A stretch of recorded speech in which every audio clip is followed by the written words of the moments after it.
بالله من الشيطان الرجيم بسم الله الرحمن الرحيم Au nom d'Allah, le tout miséricordieux, le très miséricordieux.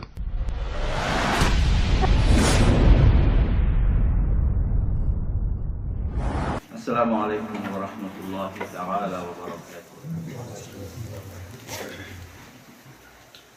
Bismillahirrahmanirrahim.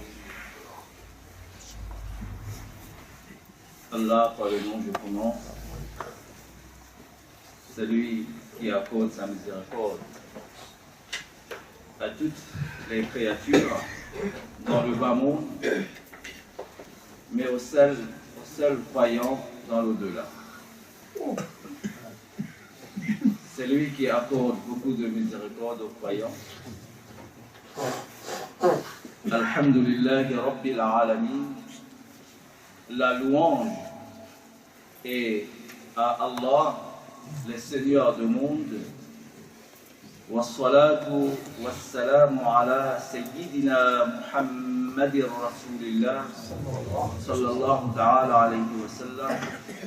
Que l'honneur et l'élévation en degré soient accordés à notre maître Muhammad sallallahu alayhi wa sallam, le messager de Allah, ainsi que la préservation de sa communauté de ce que le prophète craint pour elle. Mes frères de foi, le khutbah de cette Jumu'ah al-Mubarak, c'est le grand miracle du voyage nocturne. La louange est à Allah subhanahu wa ta'ala, c'est lui qui fait exister ce qui entre en existence. C'est lui qui existe de toute éternité sans endroit, qui a appuyé notre maître Sayyiduna Muhammad alayhi salawatullahi ta'ala wa salamuhu alayhi, qui a appuyé notre maître Sayyiduna Muhammad sallallahu alayhi wa sallam par le miracle éclatant et le preuve manifeste. Nous le remercions subhanahu wa ta'ala, tabaraka wa ta'ala, d'avoir fait de ces prophètes honorés celui qui, parmi tous les prophètes, a eu la loi la plus facile et le plus grand nombre de miracles, le preuve le plus éminente et les signes le plus clair, le plus beau des aspects et le meilleur de comportement, le degré le plus élevé selon son jugement et le rang le plus haut dans le bas monde et dans l'au-delà, et il est ainsi le meilleur de prophètes et des envoyés, un messager envoyé à la totalité du monde. Sallu alayhi. Je témoigne qu'il n'est de Dieu que Allah subhanahu wa ta'ala, celui qui est unique et n'a pas d'associé dans la divinité, celui qui n'admet ni la division ni la composition et n'est donc pas un corps, celui qui n'a pas d'égal et celui qui n'a besoin de rien, celui qui n'engendre pas et celui qui n'est pas engendré, celui qui n'a nul équivalent. Et je témoigne que notre maître, Sayyiduna Muhammad, alayhi salam, est son esclave et son messager. Oh Allah, honore et élève davantage ces nobles prophètes, ainsi que sa famille pure et ses bons compagnons, et ceux qui l'ont suivi correctement jusqu'au jour du jugement. Ceci étant dit, je vous recommande ainsi qu'à moi-même de faire preuve de la piété à l'égard de Allah subhanahu wa ta'ala al-Ali al-Azim, de marcher sur les traces de son noble messager sallallahu alayhi wa sallam. Et Allah subhanahu wa ta'ala tabaraka wa ta'ala dit dans Al-Qur'an Al-Karim, dans la sourate Al-Isra, Allah subhanahu wa ta'ala dit: سبحان الذي أسرى بعبده ليلا من المسجد الحرام إلى المسجد الأقصى أقصى الذي باركنا حوله لنريه من آياتنا إنه هو السميع البصير. Ce qui signifie Allah subhanahu wa ta'ala est exempté et exempt d'imperfection. C'est lui qui a fait voyager en une partie dans la nuit son esclave depuis la mosquée Al-Haram jusqu'à la mosquée Al-Aqsa, dont nous avons béni les alentours afin de lui montrer certains de nos signes. Certes, il est celui qui entend, c'est lui qui voit. Chers frères de foi, nous allons vivre, comme vous tous vous connaissez, en ces moments, en ces mois honorables, la commémoration du miracle du voyage nocturne et de l'ascension. Al-Isra wal-Mi'raj. C'est une grande occasion ou une commémoration majeure que nous célébrons en raison de l'imminence des leçons qu'elle nous enseigne et de l'importance de la valeur qu'elle possède. Et comment en serait-il autrement puisqu'il s'agit d'un miracle majeur qui a été spécifiquement accordé à notre maître, notre prophète Sayyidina Muhammad sallallahu alayhi wa sallam, le fils de Abdullah, le prophète alayhi salam, qui ne lisait pas et qui n'écrivait pas, al-Nabi al-Ummi, l'arabe, l'honnête, le dernier des prophètes, que l'honneur et élévation en degré de mon Seigneur lui soit accordé. Le voyage nocturne que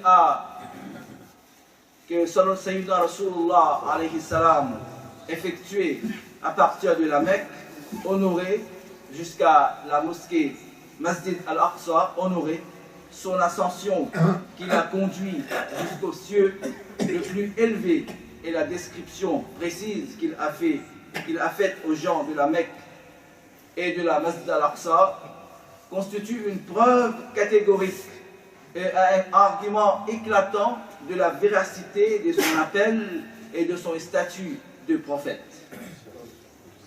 Alayhi salam. Chers frères de foi, le miracle du voyage nocturne est confirmé par les textes du Coran et du hadith sahih. D'après le messager d'Allah, Sayyidina Muhammad sallallahu alayhi wa sallam. C'est pour cela que le savant, le ulama, les érudits ont dit que celui qui renie le voyage nocturne demande le Coran, et celui qui demande le Coran ne fait pas partie des musulmans. Le voyage nocturne de Sayyidina Muhammad alayhi salatu wassalam a eu lieu de nuit par son âme et son corps à l'état d'éveil. Et ce n'est pas quelque chose de difficile pour Allah subhanahu wa ta'ala. Et le voyage nocturne, d'ailleurs nous, le Ahl Sunnah wal Jama'a, notre croyance concernant le voyage nocturne et l'ascension est que Sayyiduna Muhammad alayhi salatu wassalam l'avait fait par la grâce d'Allah, avec l'assistance de Allah, avec son corps et son ruh en même temps. Et le voyage nocturne a débuté à partir de la maison de Sayyida Hani, radiyallahu anha, la sœur de Sayyiduna Ali ibn Abi Talib, radiyallahu anhu, là où le messager Sayyiduna Muhammad sallallahu alayhi wa sallam passait la nuit avec son oncle Sayyiduna Hamza, radiyallahu anhu, et son cousin Sayyiduna Ja'far, radiyallahu anhu. C'est là-bas qu'il fit ouvert sa poitrine véritablement sans qu'il n'ait ressenti de douleur, comme celle qui arrive habituellement à ceux qui subissent une opération chirurgicale. Son cœur fut lavé et rempli de sagesse et de foi, afin de le préparer à observer les choses étonnantes créées par Allah subhanahu wa ta'ala avec un cœur fort. Sa poitrine, Sharif Mubarak, avait déjà été ouverte auparavant quand il avait, Rasulullah alayhi salam, avait 2 ans. C'est depuis la maison de Hani, Sayyida Hani radiallahu anha, à Makkah al-Mukarrama, Makkah l'honoré, que le voyage nocturne a commencé pour Sayyidina Rasulullah sallallahu alayhi wa sallam. À la Masjid al-Haram, notre maître Sayyiduna Jibril alayhi salam l'a fait monter sur le buraq. Et le buraq fait partie des animaux du paradis. Il pose son sabot à la portée de son regard. Le prophète Sayyidina Muhammad alayhi salam est monté derrière Jibril alayhi salam. Il est passé par Madinatul Munawwara, Madina l'illuminée, avant qu'il n'y émigre, avant l'immigration. Il est donc, Rasulullah sallallahu alayhi wa sallam, est descendu de sa monture pour accomplir 2 rak'ahs. Ensuite, il est passé par Madian, la ville du prophète Shu'aib alayhi salam. Il est descendu et a également accompli 2 rak'ahs.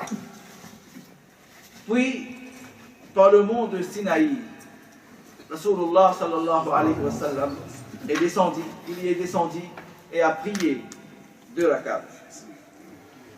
Ensuite, par Bethléem, là où est né le prophète Isa alayhi salam. Et Rasulullah sallallahu alayhi wa sallam a nouveau descendu et il a effectué le 2 rak'ahs salat jusqu'à parvenir enfin à Baytul Maqdis, Baytul Muqaddas, Baytul Maqdis, qui fut le premier édifice construit sur la terre pour l'adoration de Allah subhanahu wa ta'ala après la construction de la Kaaba honorée, al-Sharif. Tout cela à l'époque de Sayyidina Adam alayhi salam. Rasulullah sallallahu alayhi wa sallam, il a attaché le buraq à l'anneau auquel les prophètes alayhi salam attachaient leur monture. Il est entré dans la masjid alors que Allah subhanahu wa ta'ala a réuni pour lui tous les prophètes alayhi salam, par honneur et par glorification pour lui. Sayyiduna Jibril alayhi salam l'a fait avancer en tant qu'imam à l'ensemble des prophètes alayhi salam. C'est pourquoi on dit Imam al-Anbiya wal Mursalin, afin d'indiquer son rang alayhi salatu wassalam et son mérite sur tous les prophètes alayhi salam. Allah subhanahu wa ta'ala avait fait auparavant pris l'engagement de chaque prophète alayhi salam que si Muhammad alayhi salam devait être envoyé alors qu'il est encore vivant, qu'il devrait croire en lui et les soutenir et chaque prophète a ordonné à sa communauté d'agir en conséquence de l'engagement qu'il a pris. Ainsi que chaque prophète alayhi salam connaissait Sayyiduna Muhammad alayhi salatu wassalam sans l'avoir encore vu. Durant son voyage nocturne vers Baytul Maqdis, Rasulullah sallallahu alayhi wa sallam alayhi salatu wassalam a vu le bas monde à l'image d'une vieille dame. Signe que le bas monde va à sa fin et qu'il ne reste que peu de temps avant sa fin. Rasulullah alayhi salatu wassalam a vu des gens dont les têtes étaient fracassées, puis revenaient à leur état initial. Alors Rasulullah alayhi salatu wassalam a dit: Ya Jibril, man haoulaï? au Jibril, ce qui signifie au Jibril alayhi salam. Qui sont ces gens-là? Sayyiduna Jibril alayhi salam l'informa que c'était ceux dont la tête est lourde et qui n'accomplissaient pas la prière. Et Rasulullah sallallahu alayhi wa sallam, alayhi salatu wa salam, a vu un taureau sortir d'un passage très étroit, puis essayer d'y retourner sans réussir à repasser par ces passages étroits. Alors Sayyiduna Jibril alayhi salam lui a dit alors que celui qui dit une parole corrompue comportant une nuisance et une source de zizanie pour les gens qui veulent revenir sur sa parole mais n'ont pas la capacité de revenir à la parole.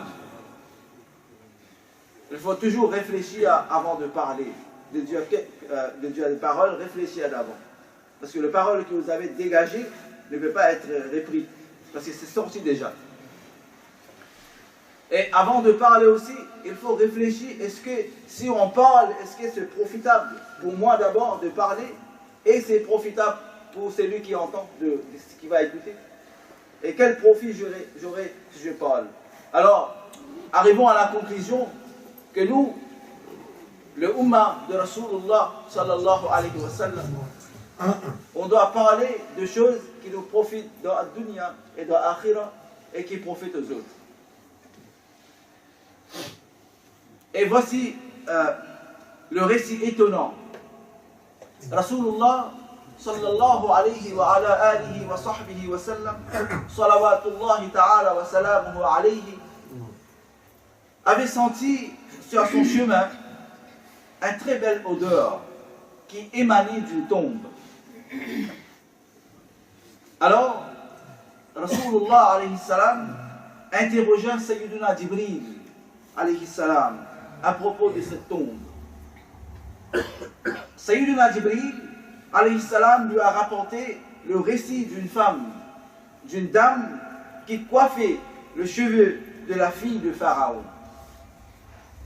Le peigne est tombé de sa main et elle avait dit Bismillah. Bismillah pour le ramasser. C'est alors que la fille de Pharaon lui avait dit tu aurais donc un seigneur, un autre Dieu que mon père, alors que le tyran Pharaon, lui, il a été autoproclamé comme Dieu. Écoutez bien mes frères, la question était adressée à cette dame qui coiffait les cheveux. La fille de Pharaon lui a dit, tu aurais donc un seigneur, un Dieu autre que mon père. Alors la dame, la coiffeuse, elle avait répondu, mon seigneur est le seigneur de ton père, c'est Allah subhanahu wa ta'ala. La fille est donc allée dénoncer cette dame auprès de son père, Pharaon, et Pharaon avait demandé à cette coiffeuse d'abandonner sa religion, sa foi. Pharaon la menaça de la tuer, et elle et ses enfants. Mais la femme, la dame, refusa de revenir sur sa foi, refusa de quitter sa foi et de délaisser la vérité. La dame avait refusé d'abandonner l'islam et avait tenu tête au tyran injuste que était Pharaon. Armée d'une foi ferme, d'une grande certitude et d'un cœur fort qui tressaillait pas face aux menaces et de la justice de Pharaon. Allahu Akbar, quelle position héroïque que la sienne, quel attachement à la vérité, quelle force d'accomplir le bien et quelle préservation de la part de Dieu, Allah subhanahu wa ta'ala. L'ennemi de Dieu, l'ennemi de Allah subhanahu wa ta'ala, Pharaon, fut pris d'une grande colère en voyant la résistance de cette dame la foi qu'il a, la persévérance, la foi qu'elle a dans son cœur. Il fit chauffer de l'eau et de l'huile jusqu'à ébullition et fit jeter ses enfants, l'un après l'autre, devant elle. Elle avait dans ses bras un petit enfant qui était encore nourrisson. Allah subhanahu wa ta'ala l'a fait parler. Il a dit: ô mère, patiente, le châtiment de l'au-delà est plus terrible que le châtiment du bas monde. Ô mère, patiente, le châtiment de l'au-delà est plus terrible du châtiment que le châtiment du bas monde. Ne recule pas, ne reculez pas face au tyran. Tu es sûr à la vérité. Allah subhanahu wa ta'ala a fait parler cet enfant pour raffermir le cœur de sa maman, pour l'encourager.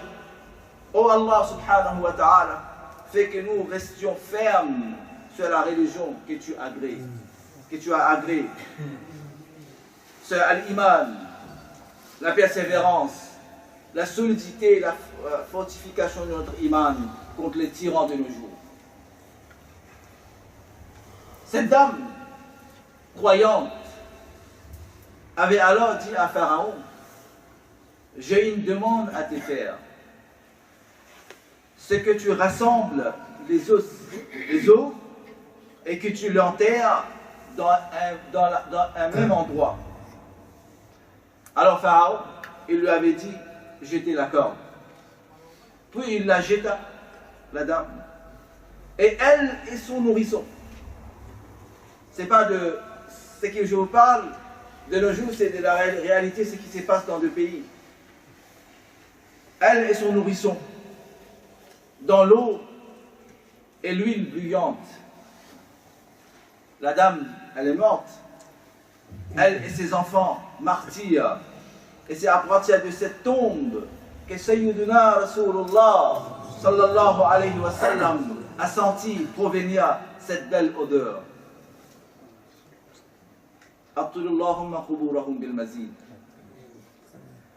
Il convient à nous tous, à l'occasion de cet événement éminent, de prendre exemple sur cette femme musulmane honorable qui a préservé sur la vérité, qui est restée ferme sur l'iman, sur sa religion et sur sa foi, qui n'a pas bradé sa religion, n'a pas vendu sa religion, n'a pas vendu la religion à din, n'a pas cédé, a accepté tout pour la religion, pour le bas monde, n'a pas cédé sa din, sa foi, sa iman pour le bas monde, et qui n'a pas relâché sa foi malgré les difficultés et les épreuves dans cette bas monde. Oh Allah subhanahu wa ta'ala, fait que nous restions fermes sur la religion que tu as agréée, afin que nous soyons rassemblés musulmans tahta liwa'i habibika sayyidina Muhammad sallallahu alayhi wa sallam, en bas l'ombre du pavillon de notre prophète liwa'ul hamd sallallahu alayhi wa sallam. Et que les événements de Al-Mi'raj, la commémoration, nous renforcent la foi. Tout d'abord, quand vous allez méditer concernant les gens qui avaient leur tête était fracassée et puis revenaient à leur état initial, et Rasulullah sallallahu alayhi wa sallam, salawatullahi ta'ala wa salamuhu alayhi wa ala alihi wa ashabihi ajma'in, quand il a demandé à Sayyidina Jibril alayhi salam: Ya Jibrilu, man ha'ula'i? Oh Jibril, qui sont ces gens-là? Alors Sayyidina Jibril alayhi salam a informé le prophète sallallahu alayhi wa ala alihi wa sahbihi wa sallama, c'était ceux dont la tête lourde qui n'accomplissaient pas la prière. Commémorer le Mi'raj, c'est bon. Faire de grands discours, c'est très bon. Apprendre les événements à chaque fois, c'est bon. Renouveler, c'est-à-dire écouter bien l'éclatante manifestation de Rasulullah sallallahu alayhi wa sallam, de sa grandeur que Allah subhanahu wa ta'ala a voulu montrer à le monde entier. Qui le prophète alayhi salam, il est le meilleur des prophètes, l'imam de tous les prophètes, Sayyidul Khalq, meilleur de la création, couronne de la création, vice-gérant de la création. Mais il a aussi dit As-salatu mi'rajul mu'minin. La prière, namaz, salat est l'ascension de le croyant.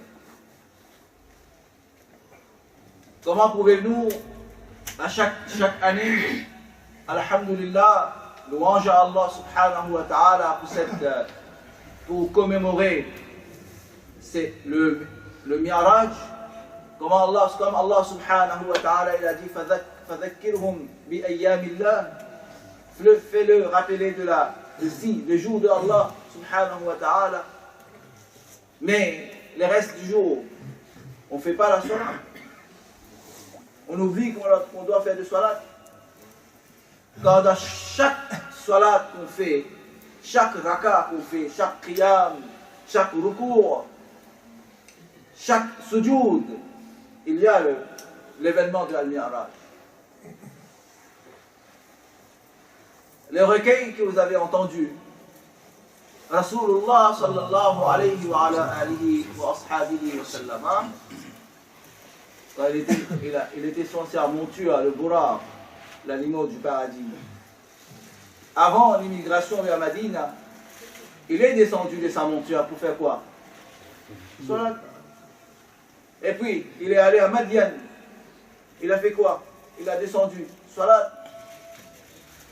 À Tour Sinaï. Il a fait la salat. Sayyidina Isa alayhi salam Bethléem. Il est descendu, qu'est-ce qu'il a fait? Salat. Et puis, sa destination pour ce voyage terrestre. Et il y a deux voyages dans cette Mi'raj, dans cette lutte. Il y a terrestre et céleste aussi. Le voyage terrestre, c'était de Makkatul Mukarramah jusqu'à Baytul Maqdis. Et terrestre et céleste, c'était jusqu'à où Allah subhanahu wa ta'ala a voulu élever son Rasoul sallallahu alayhi wa sallam. Alors, on doit être attaché à la salat. Il y a de la sérénité pour tous les musulmans, hommes et dames, croyants, saints d'esprit, qui ont déjà atteint l'âge de la puberté, d'accomplir la salat. Il y a le baraka de Al-Mi'raj Al-Sharif, Al-Isra wa Al-Mi'raj dans la salat. Il y a aussi la dame qui était coiffeuse de la fille de Pharaon. Il y a la leçon. Le pain est tombé, il a ramassé, il a dit quoi? Il a dit Bismillah. Restons avec Allah subhanahu wa ta'ala dans toutes nos actions. Restons avec le dhikr, avec évocation et invocation de Allah subhanahu wa ta'ala. Quand nous sommes ici dans le masjid pour faire la salat, ce n'est pas seulement la salat qu'on doit faire. Il y a le tilawatul Qur'an qu'on doit le faire. En s'asseyant, évitez de parler. Faites le dhikr d'Allah subhanahu wa ta'ala. Vous ne voulez pas faire ici, dans le subha, faire dans la main, faire dans le cœur. C'est pourquoi que Rasulullah sallallahu alayhi wa sallam, il avait enseigné à Sayyidina Abu Dharr radiyallahu anhu un dua, une invocation. qu'il fait, qu'il demande à chaque salat, c'est quoi? Allahumma arinni ala dhikrika wa shukrika wa husni ibadatik. Soit on doit faire ces doigts après la salat. Il y a plein de choses à faire après la salat, plein de dédications à faire après la salat. Avant d'accomplir la sunna ou le nafl, il y a beaucoup des invocations et des évocations et des doigts qu'on doit faire. Ce n'est pas seulement Allahumma anta salam qu'on doit faire après la salat. Ben, on doit apprendre à l'apprentissage de la science islamique. Il est temps fort d'apprendre notre émission. Talabul ilmi faridatun ala kulli muslimin. L'apprentissage à la science de la religion est obligatoire, c'est tout le musulman. Il y a sa foi qu'elle avait devant un tyran qui était roi, qui avait en sa possession le pays, le pouvoir, et qui a, malheureusement qu'il avait déclaré qu'il était Dieu aussi. Mais la dame, elle a résisté. C'est la foi de cette dame qui l'a fait résister. La foi qu'il a en Allah subhanahu wa ta'ala, la certitude dans sa foi et son attachement à la religion, à l'islam. Et c'est quand vous avez votre yaqin, la foi, certitude, l'attachement à la religion, l'attachement à l'apprentissage de la religion, et que votre temps se passe dans le dhikr de Allah Ta'ala, dans l'obéissance de Allah Ta'ala, dans l'obéissance de Rasulullah sallallahu alayhi wa sallam, dans le dhikr, en faisant le tilawatul Qur'an. Malheureusement, mes frères, les événements de Mi'raj, on l'entend tous les mois, tous les années. Mais regarde la façon que nous comportons dans la mosquée, dans la maison de Allah subhanahu wa ta'ala. Ça, c'est la maison de Allah subhanahu wa ta'ala. Regardez notre façon. Ce qui nous envie, nous fait avec Allah sur la case. Ce que nous avons envie de faire ici, on le fait. Mais ce qu'on ne fait pas chez nous, on fait ici. Ça, ce n'est pas l'attachement à la religion d'Allah. Quand vous rentrez à la mosquée, devant la porte, qu'est-ce que vous disiez? Allahumma ftahli abwab rahmatik.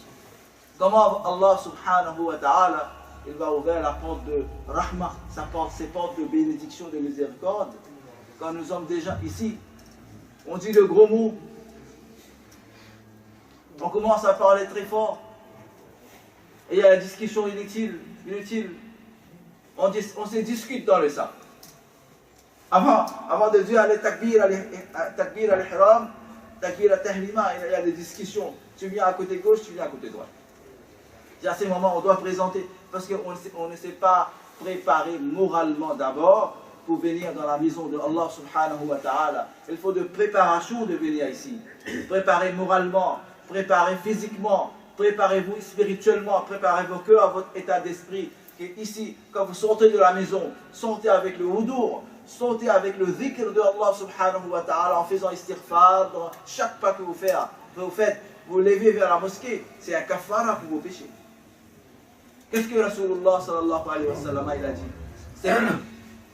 C'est lui qui fait le wudu bien, complètement, et il sort en marchant vers la mosquée, vers la masjid pour accomplir la salat.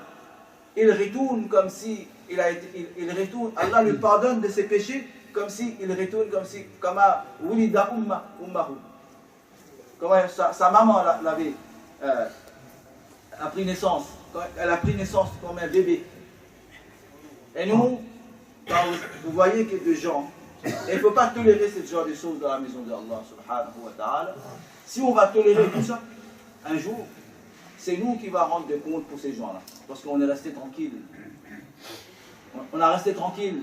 Parce qu'on était là. C'est notre devoir de rappeler à l'ordre les gens qui manquent du respect à la maison de Allah subhanahu wa ta'ala. Dans toutes les façons qu'il y a. En dehors de la mosquée, dans la mosquée et en dehors de la mosquée. Et qu'Allah subhanahu wa ta'ala nous donne la foi, la résistance de notre foi, de rester à l'obéissance de Allah subhanahu wa ta'ala, rester attaché à Masjid. Parce que Rasulullah sallallahu alayhi wa sallam, il nous a indiqué concernant l'au-delà. Comment gagner l'au-delà? Comment être un gagnant dans l'au-delà? Est-ce que Rasulullah alayhi salam, il n'avait pas dit il y a 7 personnes au jour du jugement qui aura l'ombrage du trône, le arsh, parmi quelqu'un qui a le cœur attaché à la masjid de Allah subhanahu wa ta'ala. Le cœur attaché avec Allah subhanahu wa ta'ala. Et qu'Allah subhanahu wa ta'ala nous donne le tawfiq. Inch'Allah mes frères, le mercredi 4 mai, le mois prochain, comme d'habitude, annuellement, on commémore le Isra wal Mi'raj, Inch'Allah, le programme spirituel en commémoration pour cet grand événement. On va débutera à 20h, Inch'Allah. Donnez votre présence, invitez les gens de passer cette nuit bénie, nuit qui est remplie de bénédictions, de baraka, de rahma de Allah subhanahu wa ta'ala. Venez, réjouissez pour cette faveur que Allah subhanahu wa ta'ala a fait à notre Habib Sayyidina Muhammad sallallahu alayhi wa sallam. Jazakumullahu ahsanul jaza fi dunya wal akhirah. Barakallahu fiik wa ahsanullahu ilaykum.